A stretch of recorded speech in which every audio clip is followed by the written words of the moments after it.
c'est ce que tu as fait, ce que tu as créé, c'est comme ça que ça marche.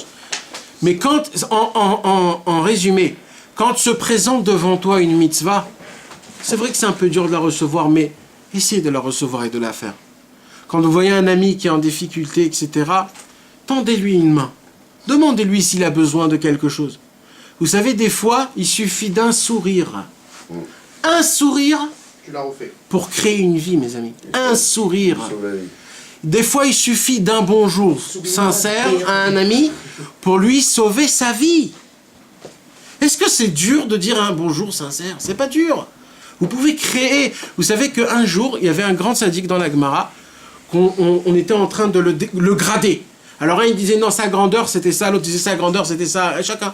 Et à la fin, le grand, il est venu, il a dit, vous savez, c'était quoi sa grandeur? Non. C'est que jamais personne ne l'a devancé de dire bonjour. Jamais, il a laissé jamais personne lui devancer de lui dire bonjour. Ça a été toujours lui le premier à dire bonjour. Vous imaginez de quoi on parle? C'est des petites choses, des toutes petites choses. C'est énorme, les gars. On peut sauver des mondes avec des petites choses. Avec un petit mot gentil, une petite rigolade, une petite blague, un petit truc. C'est comme ça, les gars. Imaginez-vous comment c'est angoissant quand les gens ni te regardent, ni te parlent, ni te sourient, rien. On dirait un enterrement, on se dit, mais là, je vais mourir. Tout rien, là. L'ascenseur, tous les matins, dans chaque endroit dans ce pays. Rien. Eh ben, c'est impassable. Eh ben, n'apprenez pas d'eux. Toi, tu dois continuer. Toi, tu dois continuer pas. Lui, c'est... Non, alors là, t'es tombé dans son piège. T'es tombé dans son piège. Je m'éclate maintenant. Il faut le gêner à lui, c'est lui qui va être gêné, c'est pas toi. Tu vas le gêner quand tu vas lui dire bonjour. Je vais te raconter quelque chose. C'est vrai que nous, les Français, on est comme ça. Eh ben, je vais te dire quelque chose. C'est choquant qu'on arrive. Je sais. Je vais raconter une histoire. Moi, j'habite à Bétar. Maintenant, là où j'habite, moi, c'est des Haredim, ça veut dire c'est des gens orthodoxes hyper carrés, etc., etc. Maintenant, nous les Français, on ne connaît pas. Donc, mon père, il avait l'habitude, quand il rentrait le Shabbat soir à la maison, quand il voyait quelqu'un qui disait, il disait Shabbat Shalom. Maintenant, des fois, c'était des femmes aussi. Maintenant, et mon père, il disait Shabbat Shalom aux femmes. Maintenant, moi, j'avais hyper honte parce que je sais comment ça marche ici. Quand tu dis, en plus, un homme, il dit, oh, alors là, c'est la truc. Et à chaque fois, j'avais honte. Et un jour, je lui expliquais à mon père. Je lui ai dit, écoute, papa, on ne dit pas Shabbat Shalom aux femmes. Je sais que ça se fait pas ici, ça se fait pas. Et mon père, il se disait, ben non, moi, je continue à être comme je suis. Et tu sais ce qui s'est passé? Et moi, j'avais hyper honte de ça. Et ce qui s'est passé, c'est quand mon père est parti de ce monde, cette femme-là, elle est venue, elle a dit à ma mère comme ça, le seul homme qui me disait Shabbat Shalom, c'était ton mari. Ça veut dire que c'est une petite insulte par rapport à ce qu'on croit. Mais en vérité, ça fait son effet. Ça fait son effet. On ne sait pas ce que ça peut créer, le fait est qu'on compte l'autre. On dit, celui-là, ouais, t'es vivant, frérot, oui, je te vois. Anilo Chakouf. T'as commencé à le faire? Chacun son truc, mais... Il communique sans parler, lui. Vous avez compris, les gars? C'est que chaque chose se fait. Donc, ce qu'il dit Rabbi Nachman, c'est d'être simple. Parce qu'en étant simple, on peut aider un maximum de personnes. Béhémet qu'on peut aider. Faire des petits trucs qu'on sait vraiment. Vous savez, un jour, je suis monté dans un train ici et j'ai voyagé. Et quand je suis descendu, j'avais une cigarette et il me manquait du feu. Et j'ai demandé à quelqu'un du feu, il y a quelqu'un, c'était un ami à moi, il a sorti le briquet, il m'a allumé. Bon, j'allais. Et d'un coup, je lui dis, dis-moi, pourquoi t'as un briquet? Il m'a dit, pour tout celui qui me demande truc, j'ai un briquet. Je fume pas, mais je peux allumer s'il veut. C'est dur de faire ça, les gars? Non, mais Bémet, c'est dur de faire ça? Il devrait acheter un paquet de cigarettes, celui qui a une cigarette, ça Eh ben, il y a ça aussi. Il y a ça aussi, Bémet, je connais quelqu'un aussi. Qu'il allume la cigarette. Non, il a un paquet, tu veux? Tiens, prends, moi je prends pas, moi juste... Il y a ça aussi. C'est normal, ça veut dire. Ça peut se décliner. Ouais, non, c'est pour ça que je dis, il faut rester simple. D'avoir des Kleenex, par exemple. Des Kleenex. Quelqu'un qui a besoin, tu lui donnes, ou des trucs comme ça. Des choses qui sont vraiment simples. Et ben, ces petites choses-là, mes gars, les amis, Vous savez c'est quoi ces petites choses-là? C'est ça qui va nous sauver dans le ciel. Vraiment, hein? C'est ça qui va nous sauver dans le ciel, ces petits trucs-là. Vous savez comment on bouge? Comment avant on bougeait un bateau énorme? Avant il n'y avait pas les voitures, etc. Comment on faisait bouger un bateau énorme? Ou comment on faisait passer des limaces de pierres qui pesaient des centaines de tonnes? Comment on les faisait bouger avant? Comment? Hein? Hein? Comment? Comment? On mettait des allumettes. On mettait plein d'allumettes. Et on commençait à les pousser et on mettait des allumettes jusqu'à que ça commençait à rouler. D'allumettes en petit bois, en petit bois, en petit bois, en grand bois, jusqu'à qu'on arrivait à les pousser.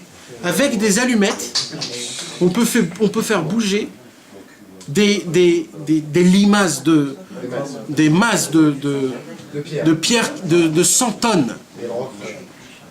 Parce que c'est avec des petites choses qu'on va se sauver dans le ciel, pas avec des grandes choses. C'est ça qu'il dit Rabbi Nachman. Prenez un paquet de petites choses. Vous savez, bon, on va pas rentrer dans tout ça. Allez, viens, on continue. Qu'il s'agisse d'étudier abondamment la Torah, d'accomplir chaque jour de bonnes actions en grand nombre, ou bien qu'il s'agisse de redoubler de prières et de supplications, tout cela le plus simplement possible, sans faire de calcul. Voilà, c'est... Encore une fois, répète, pardon. Qu'il s'agisse d'étudier abondamment la Torah, d'accomplir chaque jour de bonnes actions en grand nombre, ou bien qu'il s'agisse de redoubler de prières et de supplications, tout cela le plus simplement possible, sans faire de calcul. Voilà, de se dire, le bon matin, aujourd'hui, je ne vais pas aller dormir tant que je n'ai pas accompli 5 mitzvot. Vous savez qu'il y avait un grand tzaddik qui s'appelait Rabbi Menachem Mendel Merimanov. Ce tzaddik-là, il est allé très très loin.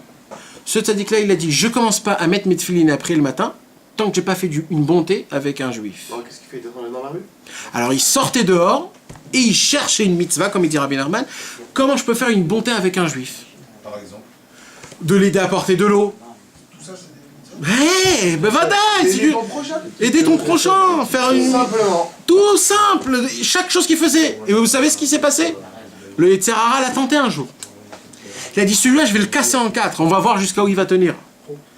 Hachem, qu'est-ce qu'il a fait? Le Yetzer Hara, il lui a enlevé tous les juifs, il n'y avait rien. Le mec, il est sorti de bon matin. Il peut aider un non-juif aussi. Hein? Il peut aider un non-juif. Non, un juif. Un juif. Un non-juif, ça n'existe pas. Un juif, dans le monde, il n'y a que des juifs. Donc le mec, il est sorti dehors, il vient pour chercher. Il a glissé là. C'est normal. Et il sort, il n'y a rien. Il n'y a rien. Et il cherche, il va à droite, à gauche, il cherche. Il va très loin, il n'y a rien. Chaque personne veut... Non, c'est bien. C'est passé l'heure de création. L'heure de Kriyat Shema est passée. L'heure de la Tfila est passée. Mincha arrive. Mais il s'est dit, moi je dois faire une bonté avec un juif avant. Qu'est-ce que je dois faire? Il a trouvé personne. Je trouve personne. Et là, elle a levé les yeux au ciel et dit, dis-moi Hachem, je fais ça pour moi, je fais ça pour mon prochain. Tu peux pas me faire ça. Donc tu vas m'emmener un prochain tout de suite. Et tout de suite, Hachem lui a envoyé une petite vieille que ses pommes sont tombées. Il est venu, il a mis cette filine en Bessimcha, il a dit, Baruch Hachem, j'ai accompli une mitzvah. Mes amis, aujourd'hui, on doit se dire comme ça, aujourd'hui, je vais pas aller dormir tant que j'ai pas fait au moins 5 mitzvot. 5. C'est pas beaucoup, ça. 5. D'aider, de faire... Hein? Non, mais là, je parle en... Parce que des fois, il se passe qu'on va dormir et on n'a rien foutu. Et là, c'est grave, les gars. Vous savez qu'est-ce qui se passe quand un homme il va dormir quand il n'a pas fait une seule mitzvah? Cette journée, ça s'appelle une journée morte. C'est mis avec son prochain. Alors, tu as posé une bonne question. Alors, répète encore cette question. Quoi qu'il arrive par jour, on fait au moins une. Exactement. Mais là, ce que Rabbi Nachman te demande, c'est de chercher les mitzvot.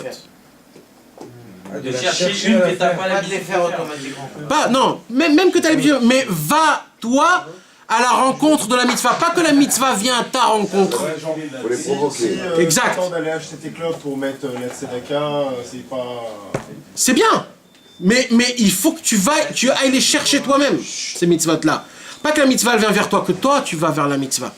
Tu vas aller te les chercher. Tu vas te les provoquer. Toi-même tu te dis, voilà cette fois cette mitzvah-là, c'est moi qui est parti la chercher. C'est comme par exemple tu viens avec des fleurs devant ta femme et tu dis, ma chérie, je t'ai amené le plus beau bouquet qu'il y avait dans dans la truc. Et sa femme lui dit, dis-moi, tu te fous de moi? T'es un fleuriste? Le mec, c'était un fleuriste. Mais sa femme lui dit, c'est ça que t'as fait? Quoi? Non, c'est des fleurs. Quoi qu'il arrive. Merci Kiko, c'est ce que Non, je mais voulais si dire. c'est des fleurs, ça reste des C'est fleurs. ce que je voulais dire. J'ai un J'ai- problème avec... Ouais. Non, mais ça veut dire quoi? C'est pas grave, tu t'y connais pas. Ça veut dire quoi? Ça veut dire que si le mec c'est un fleuriste et qu'il rapporte des fleurs à sa femme, il s'est foutu d'elle. Tu te bénisses. Pourquoi c'est des fleurs? Oui, mais c'est un fleuriste le mec. Ça Tout, a pas tout, la il même tente valeur. ça chez lui à la maison, il y a que des fleurs Ça a pas partout. les mêmes valeurs. Sa femme lui dit, qu'est-ce que t'as foutu? Tu t'es resté là où t'étais, t'es reparti avec des fleurs, t'as rien foutu. pas de même. Sa femme elle dit, je veux que tu sortes dehors, que tu m'apportes quelque chose qu'il n'est pas habitué. Sauf c'est même l'employé qui a fait le Exactement, il a rien fait lui. La livrée. Ça a été le livreur le mec, rien dû. bouquet pour ma femme. Même, crois-moi que oui. Crois-moi que la femme d'un bijoutier, elle est remplie de bijoux, elle dit, écoute, je veux pas de bijoux, moi je veux qu'on sorte, je veux qu'on fasse. C'est comme ça, donc là, Hachem, il veut que tu vas y chercher des mitzvot. Va chercher tes mitzvot. Et fais-les simplement. Maintenant, écoutez bien ce qu'il nous dit Rabbi Nachman. Deuxième point très important. Quand un homme, il va vivre comme ça en cherchant des mitzvot, il faut qu'il ait à côté de lui toujours une canne. Cette canne-là, c'est quoi? Lis-nous, Jérémie. Cette canne qui doit nous supporter, c'est quoi? C'est la canne qui doit nous supporter? Quand un homme vit comme ça, il faut qu'il ait avec lui toujours une canne qui le supporte. Parce que c'est dur, t'es un peu tout seul, tu dois chercher une mitzvah, tu sais pas comment on fait, comment ça marche, etc. Oui, mais quand même, demain, tu sors, tu vas commencer à l'appliquer demain. Comment tu vas le faire demain? Tu vas au travail, ça va trop vite, le temps il passe, tu dis, oh là là, il s'est rien passé. Prendre du recul sur la situation. Alors voilà, il va nous dire Rabbi Nachman, c'est quoi la canne que je dois avoir qui m'aide, qui me supporte? Il nous a mis en garde de veiller. Il nous a mis en garde, les gars. Vous savez, c'est quoi je vous ai mis en garde? Je te mets en garde, ça veut dire c'est pas un avertissement, c'est un youm. Comment on dit un youm? C'est une menace. Ah ben nous te menace. Il te pose pas de questions, il te donne pas de conseils, il te dit frérot, je te menace d'être toujours gai. Et il nous parlait à maintes reprises de il nous menace d'être toujours en joie, Toujours joyeux. joyeux. Là, c'est pas.